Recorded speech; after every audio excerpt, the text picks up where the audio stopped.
Imagine a scenario where a state actually loses a massive chunk of its political power in parliament, along with, federal funding, Yes. specifically because its local government successfully followed national family planning policies. Right. It sounds like a complete paradox, You but do the right thing, and mathematically, you just get penalized for it. yeah, exactly. But it is the exact demographic and, well, constitutional reality staring down India right now. And if you are dissecting current affairs right now, especially if you're, navigating the rigorous prep for competitive exams like the UPSC, you know that the absolute biggest mistake you can make is treating headlines as isolated events. Oh, totally. They're never isolated. Right, like a constitutional bench hearing in Delhi, a drone strike in the Persian Gulf, and a nuclear reactor powering up in Tamil Nadu. They are all sharing the same bloodstream. They absolutely are. So we are taking a deep dive into those intersections today. We're looking at constitutional friction, the geopolitical earthquake in West Asia, and India's strategic pushback. Okay, let's unpack this, starting with that mathematical paradox we just mentioned. The center is planning this colossal expansion of the Lok Sabha, basically bumping it from the current 543 seats up to 816. Yeah, which is a 50% increase. And the primary catalyst here is the 33% Women's Reservation Act. I mean, to implement that reservation without actually shrinking the number of existing general category seats, the government essentially has to, build a bigger house. Which reminds me exactly of the strategy the UPAI government used back in 2006 for the OBC higher education quota. Oh, right, the seat expansion. Exactly. They mandated a 27% OBC quota in central institutions, but to make sure general category students didn't lose out on absolute numbers, they expanded the total number of seats across the board by 54%. They enlarged the pie before carving out the new social accommodation. Right, which makes political sense. Yeah. But the looming problem now is the delimitation exercise required to actually allocate these new Lok Sabha seats. Precisely. Because delimitation is historically based on population data, right? And this expansion will likely rely on the 2011 census. So if you allocate 816 seats strictly by population, you trigger a severe north-south divide. Wow, okay. Yeah, because northern states with higher historical population growth will see this massive surge in representation. Uttar Pradesh, for instance, could theoretically jump from 80 seats to 120 seats. That is a 50% jump in political leverage for a single state. Exactly. Which inevitably dilutes the political weight of southern states that, actually stabilized their populations decades ago. Right. And hovering over all of this demographic math is the highly sensitive issue of the caste census. We are seeing some intense protective measures around demographic data lately. Oh, definitely. Recently, the government flatly refused an RTI request that asked for the records and inputs used by the Cabinet Committee on Political Affairs regarding the enumeration of caste in the upcoming 2027 census. Yeah, the Cabinet Secretariat cited Section 81I of the RTI Act for that. And that specific section, it exempts cabinet papers from disclosure until a final decision is completely formulated and executed. Right. It tells you just how volatile this data is considered to be. The very architecture of Indian political representation is fundamentally shifting, and the data driving it is being guarded like state secrets. Because that data dictates power, plain and simple. And, while the legislative branch is dealing with the math of representation, the judiciary is currently testing the absolute boundaries of its own power over faith. Oh, the Sabarimala review. Yes, we are watching a 9-judge Constitution bench review the landmark 2018 ruling that allowed women of menstruating age into the Sabarimala shrine. Right, and back in 2018, the court's stance was that barring women aged 10 to 50 wasn't an essential religious practice protected under Article 25 of the Constitution. It's exactly. But the union government, represented by Solicitor General Tushar Mehta, is aggressively pushing back against the court, deciding what is or isn't essential. What's fascinating here is the core of the center's argument. They argue that creating a rigid, straitjacket legal definition of a religious denomination compresses the inherently plural nature of Hinduism. Because Hinduism doesn't really have a single rule book. Exactly. It largely lacks mandatory written codes or canonical texts. So the argument is that if you force religious groups to prove their beliefs through this rigid text-based evidentiary framework, you actively suppress interreligious diversity. I mean, I see the logic there, but you can't just ignore the fundamental rights of citizens, right? Justice B.V. Nagaratna raised a formidable counterpoint. She did. She noted that you cannot have a situation where Article 17, which completely abolishes untouchability, is suspended for 3 days a month based on a woman's biology and then suddenly applies again. It is a profound constitutional clash. I mean, you have Articles 25 and 26 guaranteeing religious freedom and a denomination's right to manage its own affairs, and they are colliding head-on with Article 17's guarantee of human dignity. Right. The center is attempting to thread the needle by arguing this prohibition is sui generis, meaning it's entirely unique to the Sabarimala deity's specific manifestation, pointing out that other Lord Ayyappa temples globally do not have these age restrictions. Which brings up a mechanical problem with the judiciary itself. Yeah. How do judges objectively measure theology? That's the million-dollar question. Yeah, Justice Jayamallya Bagchi pointed out that judges aren't scientific or theological experts, yet under the Evidence Act, they are empowered to examine expert opinions and essentially crown themselves the expert of experts. Asking a secular court to weigh the unweighable aspects of faith seems like a recipe for endless friction. It's the ultimate boundary-defining moment. How far can plenary judicial review extend into matters of faith that don't inherently offend public order, morality, or health? The court is trying to find a limiting principle so they don't become arbiters of every single religious ritual in the country. Speaking of institutions guarding their boundaries, the Election Commission is currently facing immense pressure from multiple flanks while trying to enforce the Model Code of Conduct, the MCC. Yeah, the MCC enforcement is incredibly tense right now. Let's look at the controversy surrounding Chief Election Commissioner Ganesh Kumar. The presiding officers of both the Rajya Sabha and Lok Sabha recently had to reject removal notices against him. Those notices were signed by 193 MPs, alleging executive embeddedness and obstruction of electoral fraud investigations. But one of the most technical and revealing charges was that the EC refused to provide machine-readable electoral rolls to political parties. Which, sounds like a transparency issue on the surface, but there is a major mechanical reason the EC blocked that, right? Absolutely. The chair's 17-page order rejecting the notices pointed directly to the Supreme Court's Putaswamy judgment on the fundamental right to privacy. Yes, because handing over a static PDF of an electoral roll allows for verification. But handing over a machine-readable format, like a massive unprotected database file, allows political parties to use algorithms to instantly sort, profile, and micro-target voters based on caste, religion, or region. Wow. So the EC's refusal was a direct compliance measure to prevent the unauthorized mass extraction of citizen data. So the opposition's claim of misbehavior was rejected based on the EC actually following privacy jurisprudence. But meanwhile, down in the States, the EC's enforcement of the MCC is causing severe operational friction. Especially in Karnataka. Right. In Karnataka, the EC issued a notice over the release of funds for 5 state guarantee schemes, like the Gruha Free Electricity Scheme, specifically in districts where by-elections are taking place. The EC's mechanism here is procedural fairness. While the MCC is in force, you cannot have fresh releases of funds for welfare schemes without prior approval, because it inherently destroys the level playing field for opposition candidates. But Karnataka's Deputy Chief Minister, D.K. Shivakumar, is arguing the exact opposite. He says this isn't a new election scheme designed to bribe voters.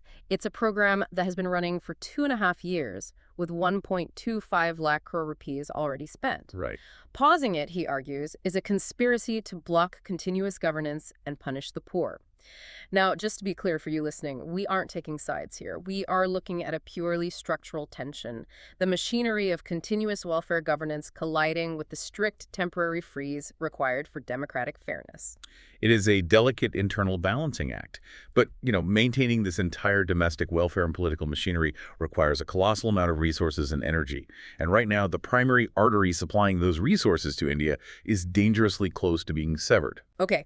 Let's shift our lens to the Middle East, because the diagnostic landscape there isn't just murky, it is highly combustible. Extremely. We are witnessing a rapidly escalating U.S.-Israel-Iran war, and the geographic epicenter of this is the Strait of Hormuz. Here's where it gets really interesting for you and your wallet. Well, U.S. President Donald Trump has issued a severe 8 p.m. Eastern Time deadline for Iran to reopen the strait, issuing a stark threat that a whole civilization will die if they don't comply. That is terrifying wording. Yeah, and concurrently, Israel has executed strikes on Karg Island in the Persian Gulf, which is the nerve center for Iranian oil exports. Yeah. And a U.S. ceasefire proposal routed through Pakistan, has been flatly rejected by Tehran. If you are paying a premium for a cab ride right now or watching freight costs go up, you are already feeling the ripples of this. To understand why this matters, we have to look at the geography of the Strait of Hormuz. It is essentially a V-shaped geographic choke point. Right. It's incredibly narrow. At its narrowest, it's about 21 miles wide. But the actual deep-water shipping lanes that supertankers can use are only about 2 miles wide in either direction. It takes virtually nothing, just a few naval mines or fast-attack craft, to completely block global energy flows. And India's vulnerability to that specific 2-mile stretch of water is staggering. Let's look at the hard data from February 2026. India imported a historic high of nearly 91% of its crude oil requirement. 91%. Yeah. And out of that massive volume, 54.4% came exclusively from West Asian countries. That is our highest reliance on the region in 3.5 years. Right before this conflict exploded, the Indian basket of crude oil was sitting comfortably at around $69 a barrel. That era of cheap, reliable energy is effectively suspended. Completely. Which entirely explains the diplomatic scramble we are seeing. India's Foreign Secretary Vikram Misri isn't in the U.S. right now for routine handshakes. No, it is a desperate high-wire act. Yeah. If we connect this to the bigger picture, India's foreign policy is currently all about securing energy exemptions while maintaining strategic autonomy. Misri has to secure vital sanctions waivers from the U.S. Office of Foreign Assets Control. And the clock is ticking on those. Oh, aggressively. Look at his timeline. The waiver allowing India to purchase Russian oil without facing U.S. sanctions expires on April 11. The exemption for Iranian oil expires on April 19. And the waiver allowing India to develop the strategic Chabahar port expires on April 26. Wow. So within a 2-week window, India's entire energy procurement architecture could be hit with secondary U.S. sanctions. We are trying to secure sovereign stability while simultaneously acting as a regional shock absorber. Yeah, look at our neighbors. Right. Sri Lanka is currently rolling out emergency fuel and fertilizer subsidies just to survive this price shock, relying heavily on a recent 38,000 metric ton petroleum delivery from India. Even in Pakistan, rumors of petrol shortages have triggered a massive wave of panic buying of e-bikes. The physical flow of oil is one half of the crisis. The other half is the flow of capital.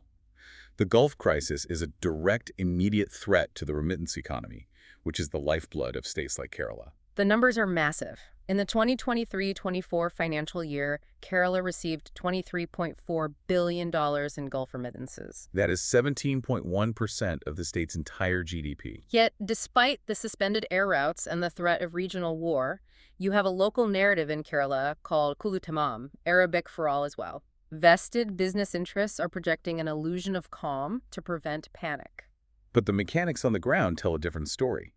Gulf companies are actively freezing recruitment. They are forcing workers to take unpaid leaves or accept half salaries. If that remittance pipeline actually dries up, the multiplier effect is devastating. It isn't just about families having less disposable income. It means the local real estate market freezes, daily consumption plummets, and the state's internal revenue collapses. Which brings us to the most critical question. If the external environment is this hostile and volatile, how does a massive nation-state structurally engineer resilience? How do you detach from these geopolitical choke points? You innovate your way out, and India just hit a monumental engineering milestone in that exact pursuit. The prototype fast breeder reactor, the PFBR at Kalpakkam, has officially attained criticality. This has been over 2 decades in the making since its formal approval in 2003. 2 decades is an absolute eternity in engineering. Why is this specific reactor so crucial for India? There must have been a massive technological bottleneck they were trying to solve to make this breeder reactor work. Is it the coolant? That is precisely the bottleneck. To understand its importance, you have to look at the mechanics of India's 3-stage nuclear program. Stage 1 utilizes pressurized heavy water reactors. They burn imported uranium, but the process is highly inefficient. They only extract about 1% of the energy potential from that uranium. Oh, wow, just 1%. Yeah, so the PFBR takes the depleted or spent uranium from those Stage 1 reactors and processes it to produce plutonium. It is called a breeder because the nuclear reaction generates more fissile material than it actually consumes. That sounds like magic. It does, Right. but the heat generated in the core is so extreme that water cannot be used to cool it. Furthermore, water slows down neutrons, which ruins the breeding process. So they have to use liquid sodium as a coolant. And liquid sodium is notoriously unstable, right? Like it Yeah. reacts violently if it comes into contact with air or water. Exactly. It requires immense metallurgical precision and safety redundancies. Handling thousands of tons of liquid sodium safely is an engineering nightmare, which is why it took 20 years to perfect. Makes sense. But this Stage 2 reactor is the mandatory vital bridge. Once we master this, it unlocks Stage 3, which allows India to harness its vast domestic reserves of thorium. It is the ultimate path to complete energy sovereignty, totally insulated from the Strait of Hormuz. That long-term sovereignty ties directly into India's updated nationally determined contributions, the NDCs, submitted to the Paris Agreement. India is targeting a 47% reduction in the emissions intensity of its GDP by 2035, aiming for 60% of installed power capacity to come from non-fossil sources. It's a vital pledge, but we have to dissect the pragmatic reality of the power grid. Reaching 60% non-fossil capacity requires deploying solar and wind grids at an unprecedented scale. Right. But renewables are intermittent. When the sun sets, the power drops. To maintain the grid's base load, the massive continuous power required to keep industries and cities running 2047, you need utility-scale battery storage. And the current cost of grid-scale battery storage runs into the trillions of rupees. Without viable geographic locations for massive pumped hydropower storage, the mechanical reality is that coal will remain the bedrock of India's baseload for the foreseeable future. We can build all the solar panels we want, but coal is still the battery. The transition is messy, but geopolitics is acting as a massive accelerant. We see this vividly in the electric vehicle sector. EV sales in India just surged 25% to reach 24.52 lakh units. It's the realization that while electricity can be generated domestically, even if it's from coal for now, oil has to be shipped through a war zone. But consumer trust is fragile. We regularly see headlines about horrific EV battery fires, like the recent tragic incident in Indore. If you're a consumer, those images make you hesitate. The visual impact of a lithium-ion fire is terrifying because they burn so aggressively. But we must look at the statistical mechanics of the technology. Data from countries years ahead of India in EV adoption prove that EVs are fundamentally safer than internal combustion engine or ICE vehicles. The data from Norway and Australia is particularly striking here. It really is. In Norway, fires are 4 to 5 times more frequent in petrol or diesel cars than in EVs. In Australia, the statistical probability of an EV catching fire is roughly 0.00012% compared to 0.1% for traditional combustion vehicles. That's a massive difference. Yeah, the transition is accelerating out of geopolitical necessity. But statistically, it is a safe technological leap, provided the charging infrastructure and battery management systems meet strict regulatory standards. But implementing strict regulations, securing energy infrastructure, and navigating geopolitical minefields all require immense state capacity. And you cannot execute grand strategic transitions if the state is fracturing from within. Which brings us to the bedrock requirement for all of this, internal security. The domestic strain is palpable right now. In Andhra Pradesh, an NIA court recently granted custody of 6 individuals connected to a sophisticated interstate ISIS and al-Qaeda terror module. And simultaneously, the tragic localized conflict in Manipur continues to demand federal intervention. A horrific incident in Bishnupur left 4 people dead, including a 5-year-old boy and a 6-month-old girl, after a bomb was hurled at their house. It's devastating. The violence led to renewed internet suspensions, and the investigation has now been handed over to the National Investigation Agency. This raises an important question about how effectively federal agencies can maintain domestic harmony. The mechanical strain on the federal apparatus here is severe. The NIA, federal police units, and intelligence agencies are fighting high-stakes domestic fires. Right. When a state's internal foundation is cracking, the resources required to stabilize it are pulled directly away from the external scaffolding, whether that is negotiating sanctions waivers in Washington, managing the logistics of delimitation, or securing the energy grid. Exactly. Every hour the government spends managing an internal crisis is an hour not spent bulletproofing the economy against the Strait of Hormuz. So what does this all mean for you as you process this flood of information? The biggest takeaway is the absolute death of the isolated subject. You cannot understand India's push for a liquid sodium nuclear reactor without understanding the geographic constraints of the Persian Gulf. Totally. You cannot grasp the friction over the Election Commission's data policies without understanding the Supreme Court's privacy jurisprudence. The mechanics of one system dictate the limits of the other. To connect those systems one step further, Consider this lingering variable for you to think about. We discussed the mathematical friction of delimitation, where political power shifts based on the census. We also discussed India's ambitious climate pledges and the reality of extreme weather. Right. Think about the mechanics of climate-induced migration. What happens to India's political map and the delicate north-south balance of power? When millions of people are forced to migrate from vulnerable coastal regions or extreme heat zones in the south and east, moving toward the north before the next delimitation exercise is finalized. Oh, wow. The demographic data that dictates political power won't just shift, it will migrate. The variables are constantly moving, but that is exactly why we break down the mechanics behind the headlines. Thank you for diving deep with us today. Keep questioning the underlying systems, keep connecting the dots, and we will catch you on the next one.